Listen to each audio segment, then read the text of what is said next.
Alright, we're going to start up here at the front. You do have a motorized tongue jack. It's got 2 buttons here. The one on the left is your on and off for your light. The one on the right is going to be your retract and extend for your tongue jack.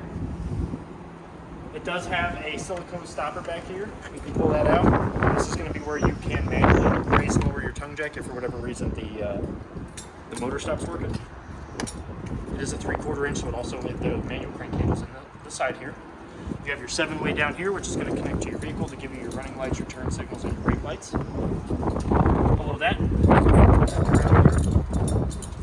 you've got your emergency breakaway cable. What this does here is this connects to your vehicle, and if for whatever reason your vehicle and your unit become disconnected from one another, this will pull the brakes, lock the brakes up to keep this thing from rolling back down the road. You have your 2 tow chains there in the saddles. Those connect to the vehicle to give you a secure connection. Behind all of that, you've got your 2 30-pound propane cylinders. They are fed into the unit with a auto change regulator underneath this cover here. So this auto change regulator, I don't want to take this cover off because it is windy and it'll blow away. But on the front side of this regulator, it does have a little red dial that when you open your tank, if the tank is full, it will turn to green. And then there is a little arrow on the side of this that is for your benefit. It will let you know which tank you're drawing from. If this tank, it currently is drawing from this tank, if this tank empties, all you got to do is open this tank up, and then it will automatically flow from the next tank, and you can take this tank off and you can fill this one and replace it. These are full, other than what we use to PDI the unit to make sure that the water heater works and the furnace works and the stove and stuff works. When you put this cover back on, you do want to make sure that the 2 bolts are as close to the unit as possible. If not, you run the risk of the wind getting up underneath this thing and ripping the lid off. Behind that, you do have a dual battery box. Right now, there's only 1 battery in it, but they are 12-volt batteries. The other negative and ground cables are inside the unit, so that way if you do decide to put a second one on here, you can chain them together.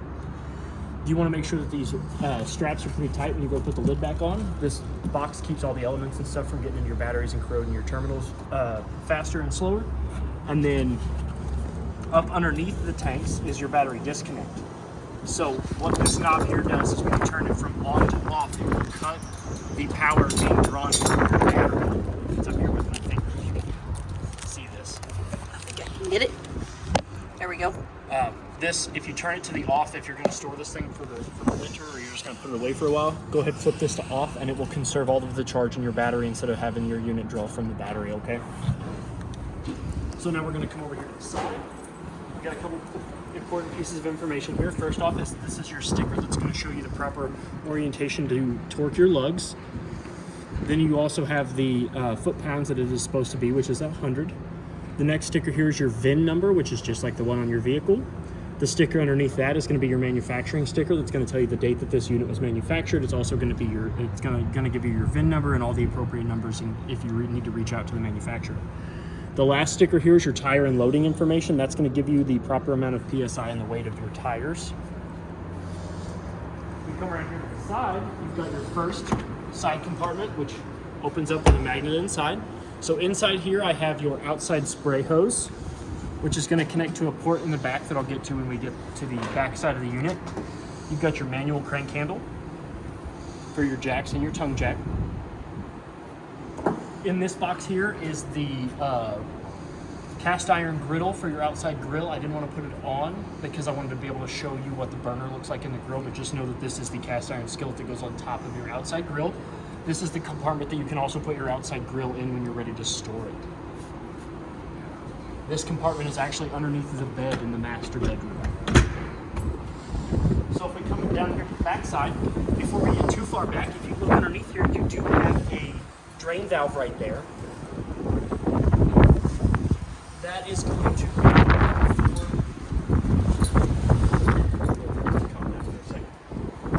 to be for your galley tank. That is your kitchen sink. That is how you're going to clean out your kitchen sink. Okay, that's going to be your galley tank.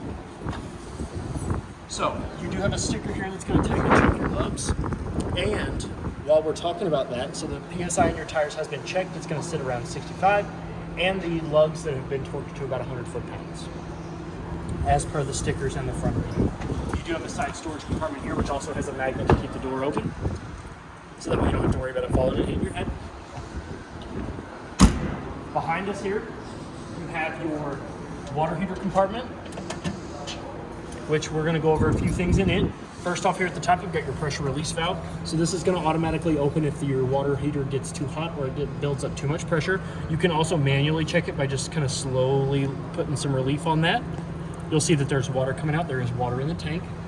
So next off, down below that, you do have your push to reset. That's going to reset the breaker. So that way when you go to attempt to light this, if for whatever reason it doesn't light and it doesn't want to light after repeated attempts, you can come in here and you can press that and it'll reset that and it'll reset the attempts to light it. Down below that, this black box here, this is your electric mode. So your water heater does run off of both gas and electric. So this is where your element's going to be when you want to run it off electric. And then on the inside on your control panel, that's where you have your option to either select gas or electric. And then the last one, this is that's your anode rod. So your anode rod is a steel rod that kind of sits at the bottom of your tank.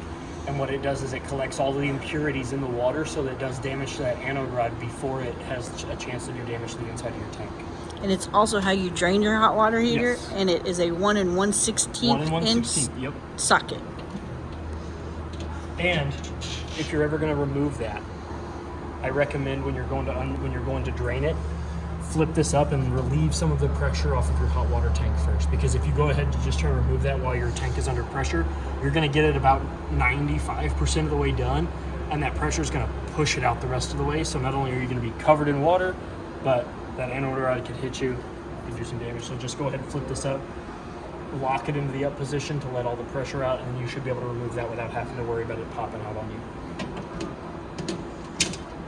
So down below us here, you have your gray 1 tank, which is going to be your bathroom shower and your bathroom sink. And then you have your black tank. This is going to be your toilet. This is your bio waste. So this valve here is going to open up all the stuff that goes down your toilet, and this here is going to open up the tank that's holding all the holding water from your bathroom sink and your shower. And then up underneath that, there's a little pocket up here that's got your 2 low water drain points. So you have a blue one and a red one. So the blue one is going to be your cold water, and the red one is going to be your hot water. These are the 2 lowest points in the line. So these are used for winterizing and dewinterizing. So you can open these up to let any kind of water when you're putting it away for the winter have a place to escape whenever you're not using it. So we're going to come back here to the back. You're going to notice that you do have a 50 amp power cord here. To plug it in, you're going to make sure when you go to plug it in, this ring is going to be all the way against these 2 fins. You're going to match up the prongs to the holes in the power cord. You're going to give it a 1/4 of a turn clockwise, and then you're going to rotate this ring on the threads until it's nice, good, and tight up against the outlet itself. What this ring does is it provides a nice, tight, weather-tight seal to keep sort of bugs, dirt, water, all that stuff from getting there and shorten out your power cord while you're using it. To unscrew it, you're going to counterclockwise the ring all the way till it meets the fins, rotate it counterclockwise, the whole unit, and then you're going to pull the cord out. When you're done, you're going to make sure that this flap goes back over the outlet to also help protect it while the cord isn't plugged in. And it is a 50 amp 36 foot short cord. You do have a license plate bracket there underneath the left turn signal. Up above here, you do have a Furion backup camera mount, so that way if you want to purchase one of those aftermarket or through the store, you can do that and it can mount easily to that. Down here, this is your water system. So you have 2 cable outlets. So you do have a cable outlet there, coaxial outlet. This is for your unit's cable. So if the Parker campground that you're staying at is providing this cable or satellite, you're going to hook up your coaxial unit to that to get cable, and this one to get satellite. In the middle of that is your tank flush. So this is where you're going to hook your hose and regulator up to it. We always recommend a regulator to keep the water pressure between 40 psi and 50 psi. Anything higher than that, then you run the risk of your lines to start popping off at the connection points. So you want to keep it between 40 to 50, so a regulator is always a good option. But what this does is this spins a little aerator. It sends water to the bottom of your black tank, and it'll spin a little aerator to kind of help force that water to clean off the sides and the bottom of your black tank. When you're using this, you always want to make sure that your black tank is empty and that the black tank valve is open and that you are dumping into the proper dump station, because it will immediately start to drain out your black tank. You don't want to use it while it's full, because then you run the risk of kicking up that nasty water up through your toilet and up through the lines. And you want to make sure that the valve is open so that way it doesn't start to build water up. So that way, as soon as it knocks it off, it can drain it out into the proper dump station. Beside that, you have your city water connect, which is where you're going to hook that same hose and regulator up to, and you're going to be able to use water from its source, whether you're at the Parker campground that's providing you with water, and you won't have to use the water in your fresh tank or turn your water pump on. This will automatically send water to prime the lines, and you'll be able to use that, and it'll also automatically send water to your water heater. The next one here is your antifreeze inlet. So when you're ready to winterize your unit, you're going to hook a hose to this. You're going to set the other end of the hose down to your antifreeze. You're going to turn your water pump on, and you're going to be able to siphon from that jug into your unit to feed your lines, so that way you can winterize your unit. Down below that is your outside sprayer outside shower. Now that hose that I went over with, that coiled blue hose that's in the front side compartment, what you're going to do is you're going to push back on this white ring. You're going to kind of put that male end into that connection port here. You're going to put it in snugly. This should pop flush. And then you're going to give it a gentle tug. Not a whole lot of pressure, just enough to make sure that end's not going to come out. And then you have cold water over here and hot water up at the top. You also have a receiver down there, so you can tow things behind this if you do want to. And also you have a roof access ladder. So the roof is the life expectancy of your unit. So it's a really good practice to get up there about every 90 days, if not a little bit sooner. Check your roof, make sure the lap sealer isn't bubbled and popped and cracked. The more well-maintained your roof is, the longer a life you'll get out of your camper. So now we can come around here to the side. The first thing you're going to notice here is that you do have an LP disconnect port down here at the bottom corner. So what these are going to allow your outside kitchenette and your outside grill to work. So this is a line that feeds directly from the regulator from your gas. You'll put your male hose in. You'll pull back, release those ball bearings. You'll put the male end in just like the outside sprayer hose. You'll let this ring become flush. Give that LP hose just a gentle tug.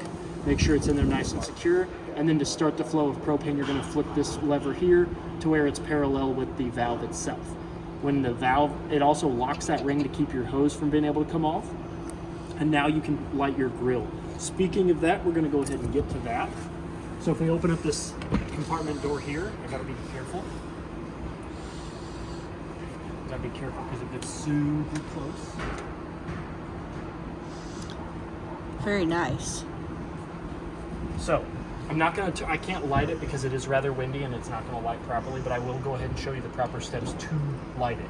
Now, when you're lighting this outside one, you are going to need a stick lighter or matches or a lighter, because this does not have a striker on it. So you will need to get some sort of lighting mechanism.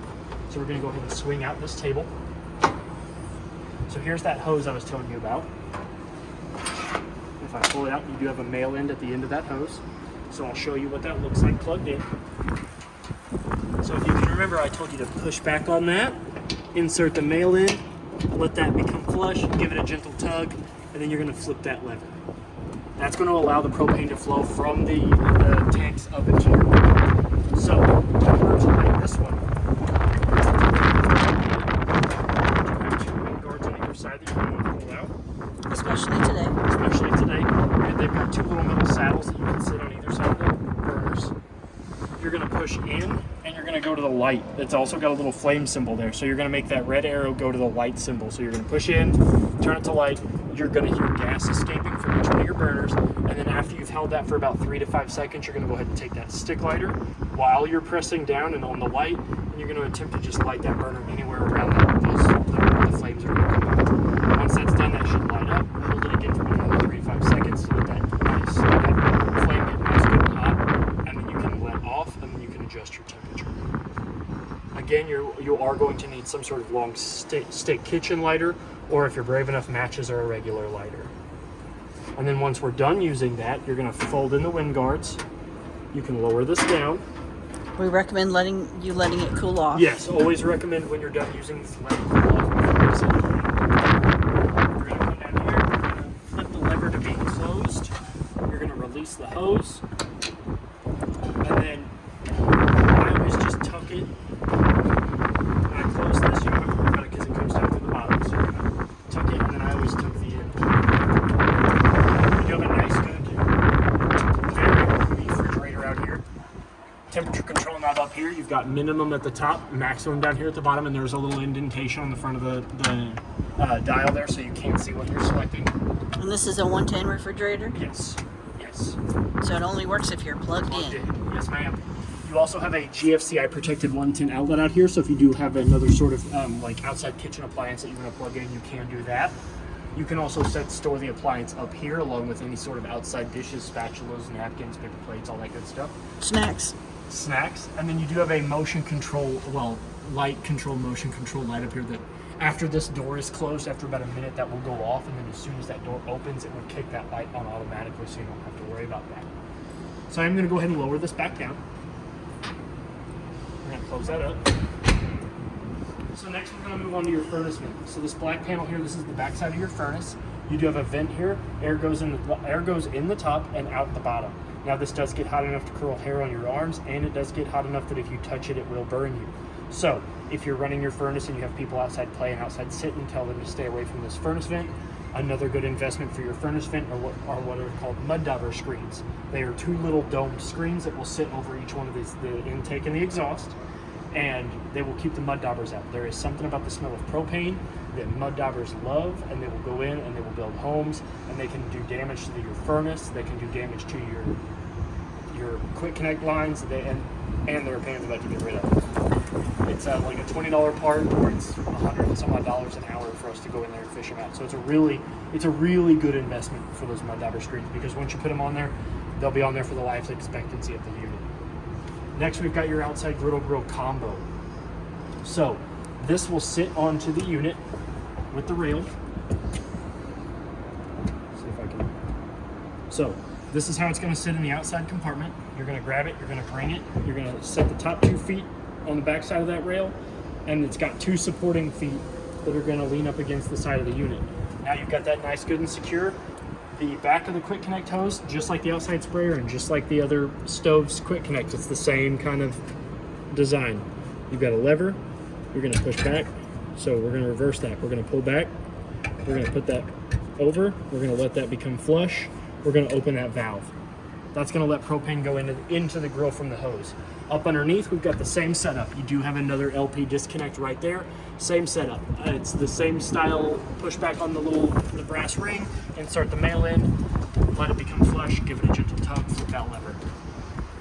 Now on this one does have a striker on it. So in order to light it, you're going to push in, you're going to go to light, you're going to hear gas escaping. Let that gas escape for about 15 to 20 seconds. Let you get a nice good gas flow into your burner, and then when you're ready to light it, you're going to turn that knob, and you're going to see a little spark go from the striker to one of those empty holes. Now, this isn't going to light, so I wanted to go over the steps to light it. It's just too windy today. Yeah, just too windy. And you also get a table. So the table also comes off of the rails, so we're going to go ahead and pull it off. So it's got a rail itself, so you're going to set it. The top of the rail is going to go on the back side, and then it's just going to seat itself, and it does have a nice good support leg. When you're storing it, this actually folds up, and these will all fit in that side compartment that we went over on the front of the unit. You have a sink vent, so what this does is this kind of it keeps your sink from burping. I know that's a really kind of gross term to use, but this keeps your sink drain from like burping and belching and burping anything back up. You do have a TV mount out here, so if you do want to plug something in, you can do that. And to power that TV, behind the outside grill spot, you have a 110 outlet that is protected by the GFCI circuit, and then underneath that other little one, you have those always get stuck on there. That's your outside cable outlet. So if you are getting cable and satellite or antenna on the inside of your unit, you can plug a coaxial up to that one, to the back of your TV, and you will get whatever you are watching on the inside of your unit to the outside of your unit, given that your TV is on the proper input for that. The 2 tires on this side have also been checked. The PSI matches the ones on the other side, and the lugs have been torqued to 100 foot-pounds. So before we go inside, we're going to go up the rest of the door side. This is your fresh tank port. This is where you're going to stick your hose and regulator, and this is where you're going to fill your fresh tank. It does have a bleeder vent here, so it also won't burp itself back out. Down below, it's a burpless camper. Burpless camper. Like burpless gas eggs. Cucumbers. Now, I will say when you're done, you do want to make sure that you put the cap back on that, so that way nothing kind of gets into your fresh tank, because again, that is you're going to be drinking that water, you're going to be cooking with that water. I wouldn't leave this open. Up underneath is your fresh tank drain. This is where you're going to drain your fresh tank. It's got a 1.5 inch dump valve, so this drains rather quickly, so you just give that lever a pull out, your fresh tank will drain, and then you're ready to go. You do have a spare tire if you've seen that up there. That is your spare tire. The rod that is coming out, that right there, that is the rod that will raise and lower the farrier that kind of hangs out in the middle of your tire. And then you do have a hole right there underneath the door that will also fit that 3/4 inch socket that is in the front main compartment. What that does is that will, the rear slide on the back there, that will bring that in and out if for whatever reason the motor's giving you. And you also have a mirror one up here for the front slide. If for whatever reason that motor gives out, you can stick the 3/4 inch socket in there and it will retract and it will pull in and pull out, push out that slide by itself if the motor gives out. Up here behind this slide here is your auto leveling control panel. You do have an instruction manual right there printed on the side of the unit, so that way you can use it when you're hooking up and disconnecting. You have a docking light switch here that if we turn that on, it does turn on a strip of LEDs right above the propane cylinders. So not only does this kind of give it some lighting, but it also allows you to hook up and disconnect in the dark so you can kind of see where your trailer's at and center your view. I think it makes your camper look happy too. It does make it look happy. It gives it a nice little smile. And then down below all of those, you do have a solar input. So that way if you do want to get like an external solar panel, that way you can plug it in and you can power your unit that way too. Now, the only thing I didn't go over is your jacks, because these are all part of the auto leveling system. So when you go to auto level, what it's going to do is it's going to bring 2 of those down. It's called grounding. It's going to ground your feet, and then it's going to auto level. And then the last thing you're going to notice is that your tongue jack is actually going to go up. So it's going to bring your tongue jack about this far off of the ground. I went ahead and grounded it as well, just because it is rather windy and I didn't really want it to go anywhere. But it will have that tongue jack up off the ground and you should be good. So if my auto level for some reason goes out, is there a manual way to crank those jacks down? Yes, with that same 3/4 inch, not on this side, but on the off door side. Oh no, that's on this side too. So there is a handle in the owner's bag on the inside that you will stick into that hole there, and then you can manually raise and lower these jacks up and down. Perfect. Let me get this silicone guy back in there. Okay, now that we're done on the outside, we can come to the inside of your unit. So, to extend out your handle, you do have a rod here that you're going to want to pull out. I always stick it down in this hole here when the handle's out, and then you're just going to pull your handle outward. It is on a magnet, so you might need to give it a gentle tug, and then your handle will slide out. Now we can lower the steps. So we're going to open the door. If your door doesn't want to stay open like it will today, you do have a catch to keep your door all the way open. And then we're going to grab the steps. They do put a handle here, but I'm a little taller, so I like to grab at the top. Lower them down. And once we have the steps lowered, the first thing you're going to want to look at is to make sure that this black plate here is as flush as it can be with that silver threshold. That's going to give your door the proper amount of clearance it needs to close without doing damage to the bottom of your door or your steps. If for whatever reason that black plate is not flush with the threshold, you can come down here to the 2 feet. Each feet have a silver tab up here, which are independently articulated between 15 and 18 points of articulation, so that way you can raise and lower each one of these legs. If for whatever reason your stairs are in any sort of incline to where either one of these sides are asymmetrical. So now that we've got that level and we can come inside the unit, we're going to go ahead and step up inside. And the first thing is you're going to notice that you do have a fire extinguisher that has been checked. That is there by the door, so that way if you have an emergency on the inside or the outside, you can get to that easily. We're going to go ahead and turn on some lights. So to do that, I'm going to open up this compartment door here, and that's going to open up to your control panel. If we open up this one, it's just storage. So we're going to go ahead and we're going to touch interior 1, which is going to turn on our lights. So now we have all the lights on in the living room. So now that we can see what we're doing, we're going to go ahead and start up here at the top. We've got a 30 amp solar controller that's going to give you 3 very important pieces of information. It's going to cycle through those. It's going to give you what your converter is putting out to your unit. It's going to give you whatever the solar panels are putting back into the battery, and it's going to give you the temperature of those solar panels on the roof, okay? And it's going to cycle through those very important pieces of information. Another thing it's going to tell you here constantly is what level your battery is charged at. Another good way to see that is if you look over here on your control panel, you do have a battery monitor here, but as long as it is plugged in to your shore cord, it's going to tell you that it is all the way charged. So if you do want an accurate battery reading here at the control panel, unplug it from the shore cord and this will give you an accurate reading.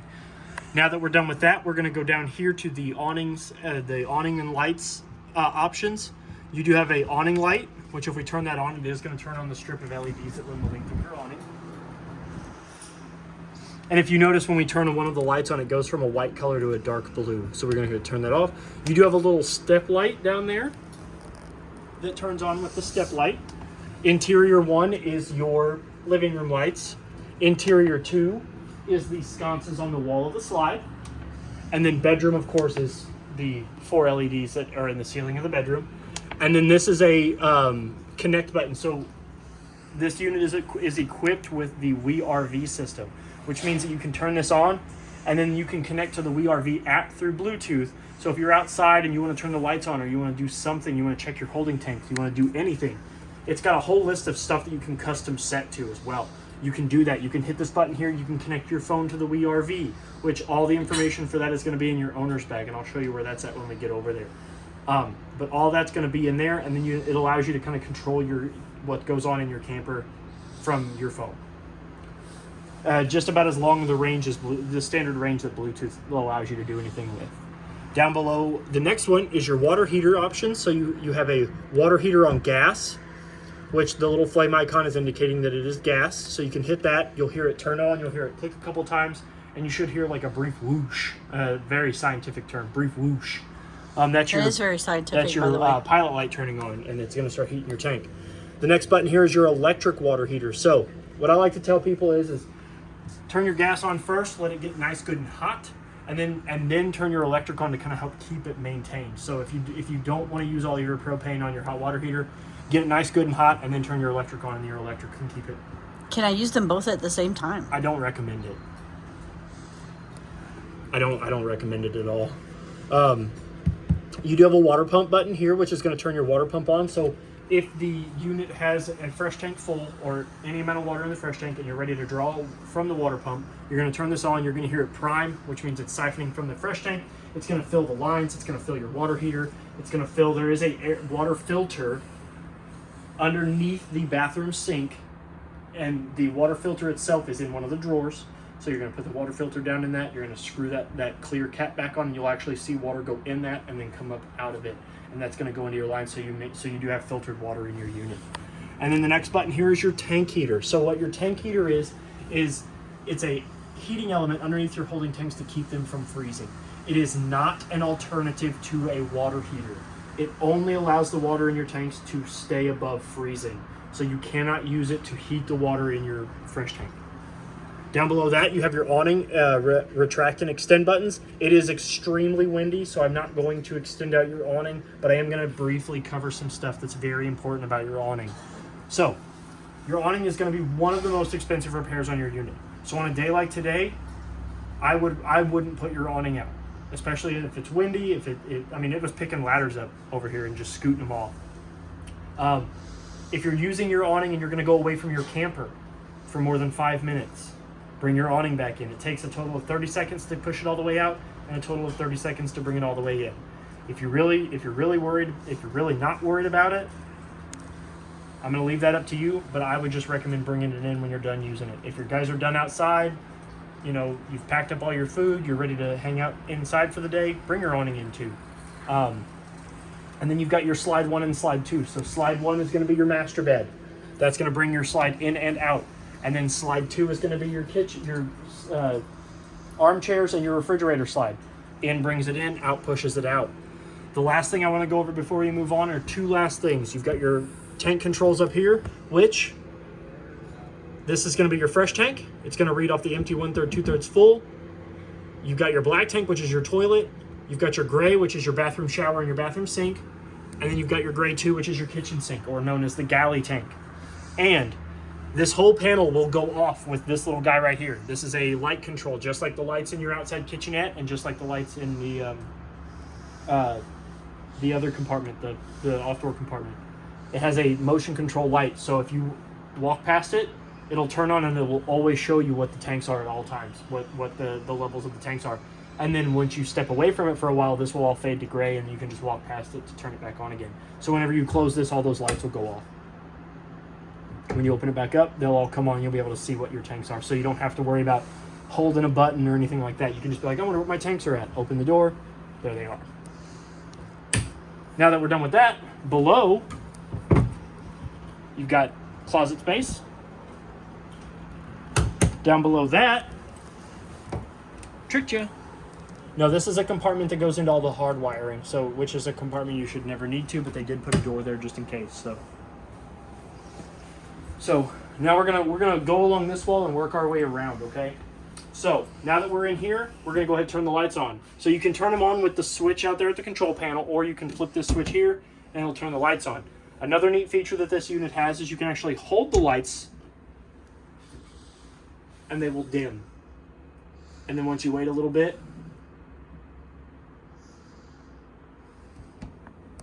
they'll go all the way dim, and then you press it again, and they will dim all the way, they will brighten all the way back up. Very cool. But it is just a quick press to turn them on and off. Below that, you have a 110 GFCI protected outlet, as well as a USB and USB-C outlet. So that way, if you want to plug in your TV or another like a hair blow dryer, alarm clock, something like that. Up here is your TV backer, so you can put a TV mount on this wall. You have a 110 outlet for your TV, as well as the digital antenna and the satellite and cable connection for your television. So that way, whatever service you're getting, if the park that you're staying at is providing you with cable or satellite, you can attach it to here, and then this one is going to be for your antenna. Which you do get like 40 some odd channels on antenna around here. So 6 dresser drawers.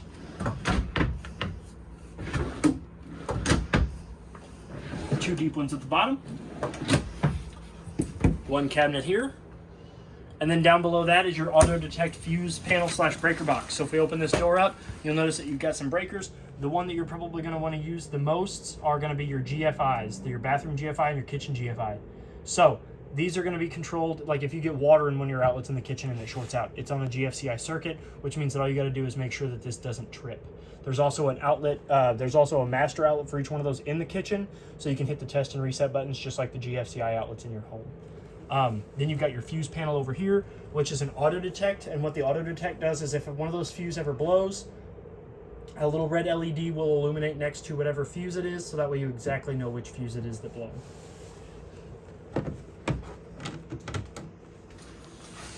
Then we have our fire escape window. Your fire escape window. So in order to open these up, you're going to open the saddle, push it out.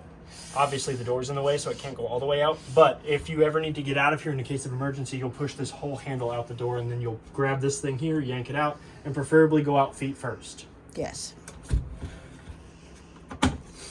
Now we can move on to the closet. Wow. Nice deep closet. Below that, you've got more cabinet space. You've got a cabinet over here in the corner that runs the entire length of these two cabinets here. And these two. So this is like one long drawer. And it goes to the length of the wall of the unit. Holy cow. So, and then over here in the cubby in the corner, you have a 110 outlet, a USB and USB-C outlet, and then that control panel in the middle is for your inverter that your unit has. So, your unit has an inverter, and that inverter will only work when there's 2 batteries on. It will only do its job when there are 2 batteries hooked in. You do not have to use that. That is an option if you wanted it. It is pre-installed in your unit. Your window, which one did I grab?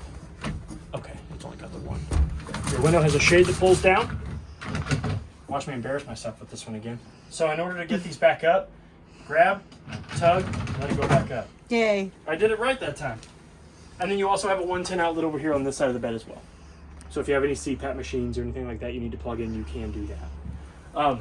Your master bed has 2 light sconces above your head. On and off switch. They are movable, and then they each have a USB port built into the tops of the bases, so that way you can plug your phone in. And then you have another 110 outlet on this side, And one on this side. as well as on that side. So this is where you would ideally plug if you did sleep with a CPAP machine. You could plug your CPAP machine into that, so that way you're not having to worry about the cord knocking it off in the middle of the night. You have above head storage. It is one large compartment with 4 individual doors on top, so you can put blankets and stuff up here as well. Throw pillows. Trey loves throw pillows. Yeah, I do. We got more. Again. I have a shelf. She has a shelf in the closet for throw pillows. For extra throw pillows, because Extra I'm throw sure you have some on all of your Everywhere. everywhere. And then each one of these side windows open by pushing the 2 tabs towards each other, towards the middle, and then lifting up. And the screen can come up as well. And they also have the same shades. Oh, you did it twice. Good job. And then underneath the bed, you have storage and drawers. These 2 drawers will come out. If you don't want to have to pick the bed up. And then you have access to your outside. Yes. And this is strut supported, so once you lift it up, you don't have to hold it up. Look, hands free. But I will recommend that when you are lowering it back down, you do not, there's the handle. But don't put your fingers over it. Because with the struts, it will smash it. Now, for privacy while you're in your bedroom, your sliding door does have a travel lock, which this does need to be in the locked position for you to travel down the road. If not, you run the risk of doing damage to your door, the wall, the track, the cars, all that good stuff. But once you have that unlocked, you can slide the door shut, and it closes with a magnet. Once you're ready to leave, open this back up. I always just get in good practice of when the door's open, just lock it. So that way it's muscle memory. That way when you're ready to leave, your door's already locked. Now we can come around here to this side. You've got your 2 armchairs. They both have a reclining feature here. You pull back on the ring. The ring is hidden between the cushion and the arm. Each side has one of those black rings. You've got a cabinet in the center for your cubby for snacks, remotes, anything like that. A wireless charging port there, so if you set your phone in that, it will attempt to charge it if it's equipped with the wireless charging features. Your 2 wall sconces that we did talk about that are powered by that light. Your windows here on the slide have 2 different shades. As you can see, the screen is down on the big one. So it's got a screen, which sets the same way, operates the same way, give it a gentle tug. It's like a sunshade. Sunshade, and then you've got your Blackout. blackout. And they all operate the same way. You just pull down and tug, let them go. You do have 2 cup holders on either side. You've got a 110 outlet down there, so if you're working on your computer or whatever, you can sit here in these nice armchairs instead of having to sit at the table. You've got a light switch too, which will turn on the 2 LEDs above the head of the slide. Go ahead and turn that back off. Your refrigerator is a dual swinging refrigerator. So if you saw I opened it up from this side, we're going to go ahead and go over the temperature control dial here. You do have a increase in temperature, decrease in temperature, your freezer and fridge select button, and then it's going to tell you whether it's a normal, whether it's OV or UV, and then you've got your power button here. So if we hit this, you can see that it's at 34 and the freezer is at 4. And then if we close it, you can come over to this side and open it up on this side. Ooh. So that way if you're in the bathroom and you need something to drink, you can hurry up. Your freezer opens, you push down on the lever, you pull your freezer door open.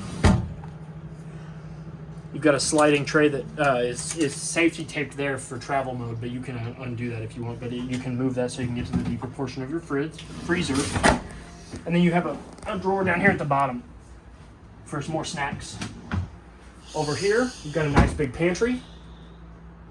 This is your bag that's going to have all of your hardware in it. So like your TV feet, the toilet paper holder that is left up to your discretion. It's going to have all sorts of, what else is in there? Towel rack that you can hang up. The feet to the towel rack are in here.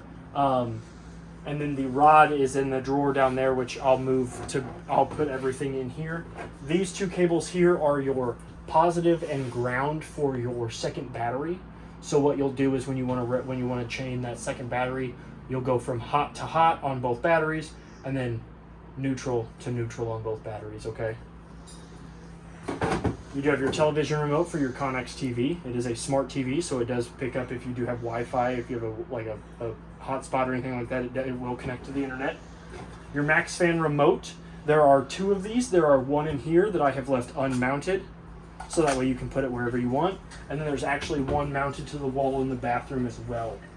You also have your air filter or your water filter wrench, which will help you remove the canister for your water filter, which is in the bathroom underneath the sink.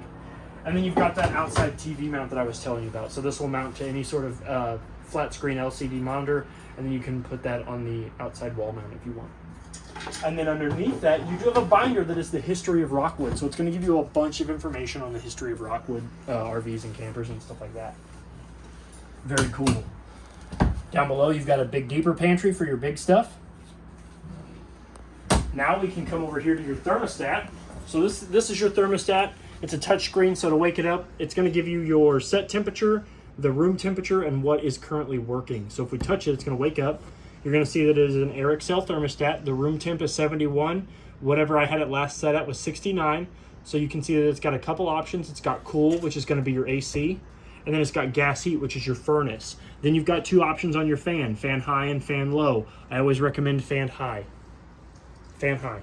Furnace is going to automatically control the fan, so you don't have to worry about it. But when you're running your AC, fan high.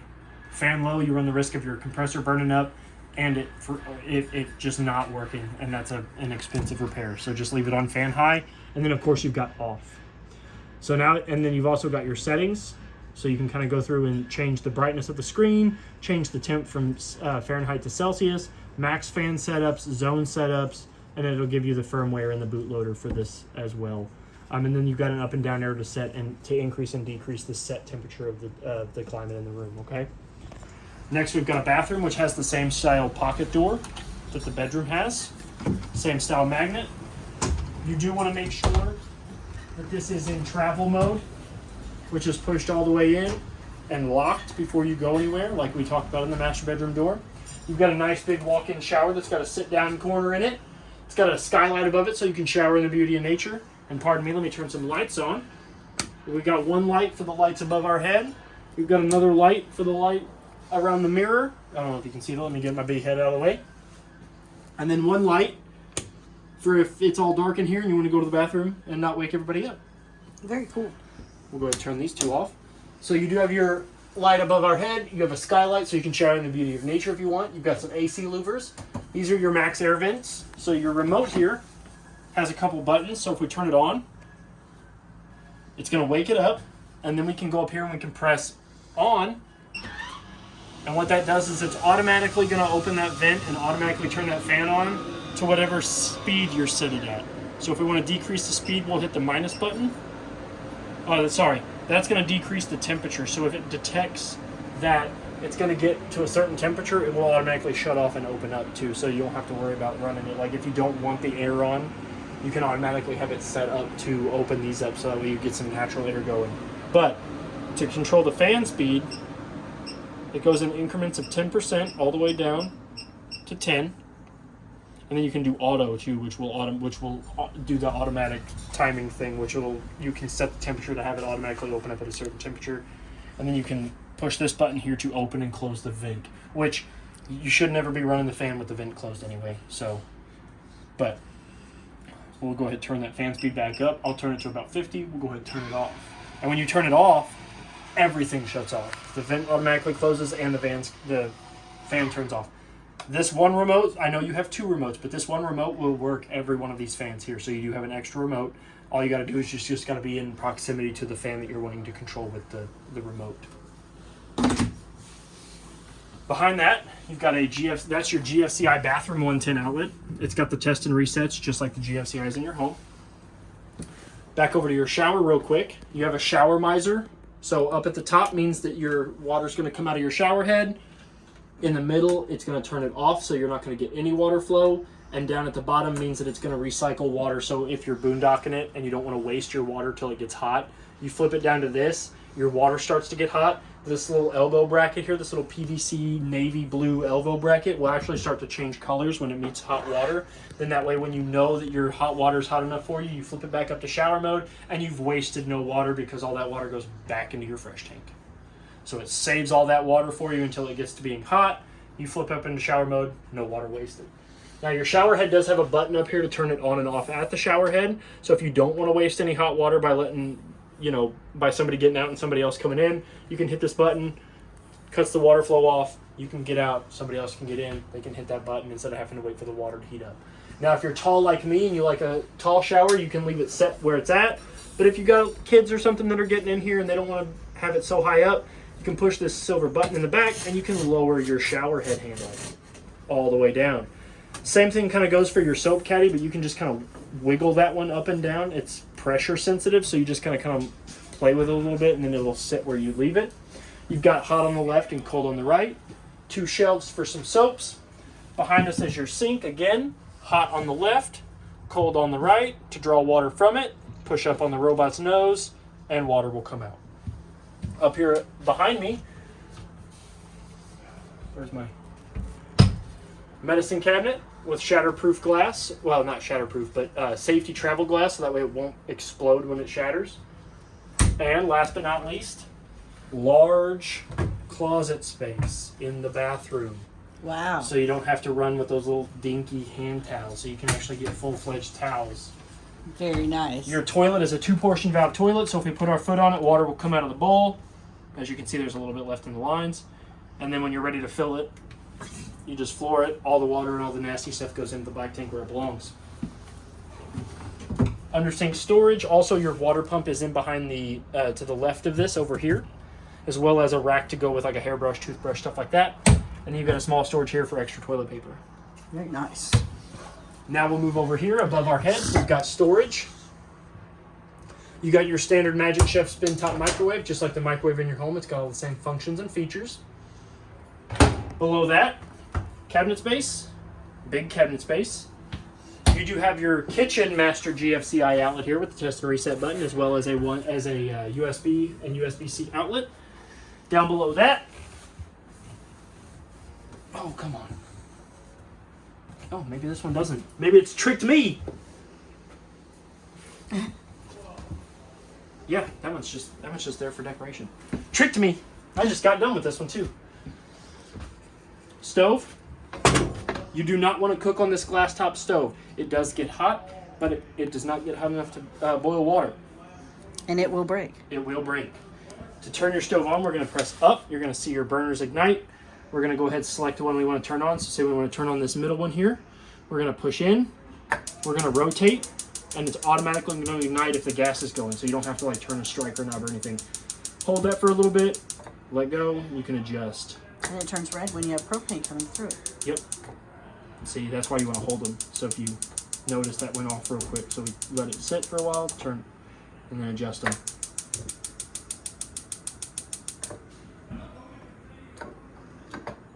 Then if we open the oven, we flip the light down, your oven light will come on, pull the door open. Always try to light your oven with an open door. You never want to let that gas fumes build up, because if you do, you run the risk of blowing out your glass, damaging your oven. So what we're going to do is we're going to push in, rotate to the flame. You're going to do that. You're going to hold it there until your pilot light kicks on.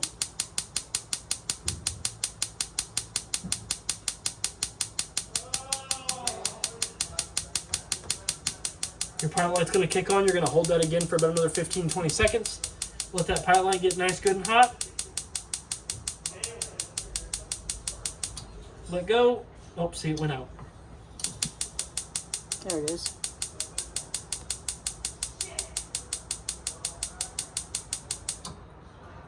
Nope. I'm getting too impatient.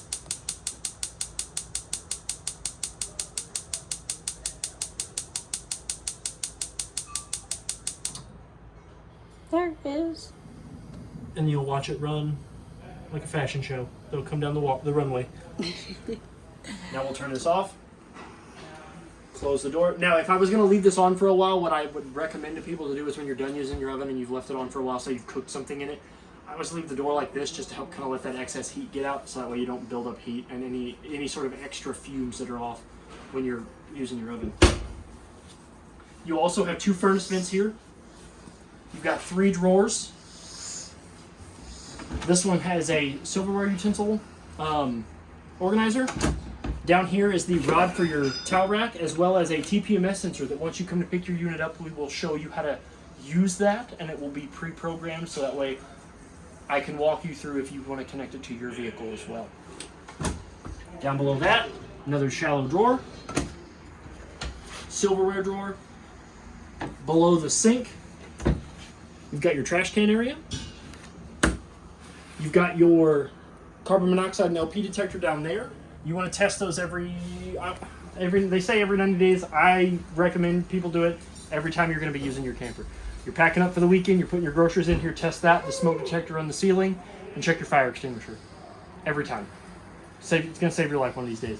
As someone that's been in a house fire, I will recommend until I'm blue in the face. You have your kitchen master one. You have another kitchen GFCI master circuit there, as well as your stereo. So that little control panel right there is your stereo. So what you can do is you can turn it on with this button here. You can connect it to your phone, or you can have it play the sound of the TV, because it is automatically programmed to connect to the TV audio, and you can control which speakers it comes in at, whether it be A or B. Well, these are off now, but A or B. And then it's going to fill the room with your audio, so that, or outside with your audio, depending on which one you want. A is inside, B is outside. A and B together is both. And you can turn that off. And this kind of gives you some brief instructions here on how to do that. And then up above here is your nice large stainless steel basin sink with your foldable drying rack / more counter space.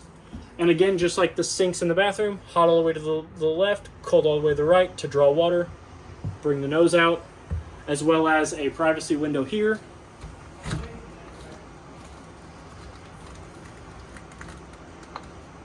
And then if you need to pull the screen out, there's a little plastic tab over there. And these two windows here have the standard mini, like the in-home mini blinds, like the ones with the pull strings to raise and lower.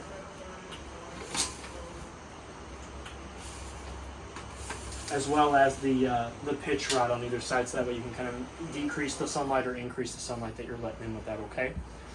Now, the last thing we want to go over is your television. So this Insignia Connex television that you have, it's pre-set up for your antenna, but if you look here on the wall, it's kind of hard to see, but you can see that it's got a coaxial outlet here, as well as up here, which is going to be the one for antenna, and your 110 outlet up here.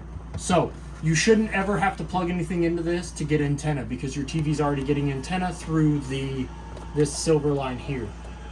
But if you want to run another TV in here, you can run it through this one, but then to control your antenna, if you can see that light is on right now, is it on, or did I turn it off? Okay, so this is going to be drawing antenna with the light on. We turn it off, the light is off, you're not going to get antenna, you're going to get cable and satellite. Yeah, if you move your hand, they can see. Yep. Oh, See how the green light is off. Yep, and then if we turn it on, yep. So green light means antenna, light off means cable and satellite. Now, if you do want to get cable and satellite to your unit, to this TV, you do need to unhook this coaxial, the gray coaxial that is on the back side of the television, and run that coaxial to one of these outlets. Okay? So that you do need to do that. And in order to do that, your TV can swing out, not very far, but you can get to your coaxials down here at the bottom, and your RGBs and stuff like that as well. I think that pretty much covers everything in your unit. It's decent other than the air conditioner vents. The cleaner these vents here are, the better your air conditioner will work. The colder it'll blow, the better it'll blow. These do come out. You just apply some pressure here at the tabs. These little screens will come out. You can run these under water, shake them out, let them dry a little bit, put them back up. Your air conditioner is going to thank you. But yeah, I think that pretty much covers everything. And if these are open, oh yeah, your dump vents. if those are open, then it's dumping down here into the room to make it colder. Yep. If you close it, then they'll run through your air conditioner vents. Yes, ma'am. But yeah, I think that's everything. If you have any questions or concerns, or you're confused about something, please feel free to reach out to me here. My name is Trey here at Parkland RV. Happy camping and good luck. Thank you.